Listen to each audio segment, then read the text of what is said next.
بسم اللہ الرحمن الرحیم۔ السلام علیکم دوستو، میں ہوں ذیشان اور آپ دیکھ رہے ہیں میرا channel Zeeshan Urdu T V. آج میں آپ کو جس ٹاپک پہ بات کروں گا وہ بہت ہی اہمیت کا حامل ہے، اور وہ ہے کہ آپ اپنے بی پی کو لو کیسے کر سکتے ہیں۔ اگر آپ کا بی پی بلڈ پریشر زیادہ ہائی رہتا ہے تو آپ اس کو نارمل کیسے کر سکتے ہیں، آپ اس کو ہائی سے لو کیسے کر سکتے ہیں۔ تو میں آپ کو اسی کے لیے آج ایک ایسا وظیفہ بتاؤں گا جس سے انشاءاللہ تعالی جب بھی آپ کا بی پی کبھی ہائی ہوگا تو آپ کا جو بی پی ہے وہ بالکل نارمل ہو جائے گا۔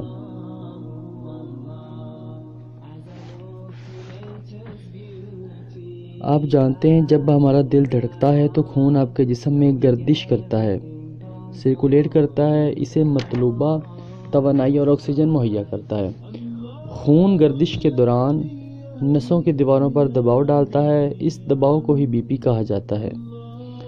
بلڈ پریشر کو کرنے کا واحد طریقہ اس کی پیمائش کرنا ہے۔ جب بلڈ پریشر کی پیمائش ہوتی ہے تو اسے 2 اعداد میں لکھا جاتا ہے۔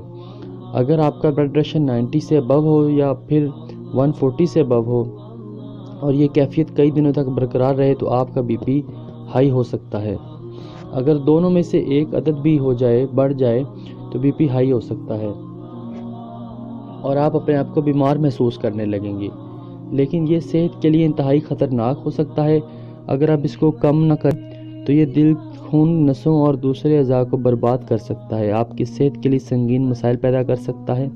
اگر آپ کو شوگر ہے یا پھر بی پی ہائی رہتا ہے تو آپ کے دل، خون کی نسوں کو بھی زیادہ تباہ کر سکتا ہے۔ اس لیے آپ کو چاہیے کہ اپنا بی پی 120/80 رکھیں۔ دل کے دردوں کا ایک بڑا سبب یہ بھی ہے کہ جب دل کو خون پہنچانے والی نسیں بند ہو جاتی ہیں یا پھر پھٹ جاتی ہیں تو ہائی بلڈ پریشر کے سبب دل دھڑکنا بند بھی ہو سکتا ہے یا پھر پھیل کر بڑا بھی ہو سکتا ہے۔ گردوں کو خون کی سپلائی کرنے والی نسوں کو برباد کرنے کے لیے گردوں کی بیماری بھی پیدا کر سکتا ہے۔ فالج کا سب سے بڑا سبب یہی بن سکتا ہے کہ آپ کا بلڈ پریشر اگر ہائی ہوتا ہے تو یہ اس کی علامات ہیں مختلف۔ اس کے آپ کو تھکاوٹ محسوس ہوگی، گھبراہٹ محسوس ہوگی، ہلکا ہلکا سر کو درد ہوگا۔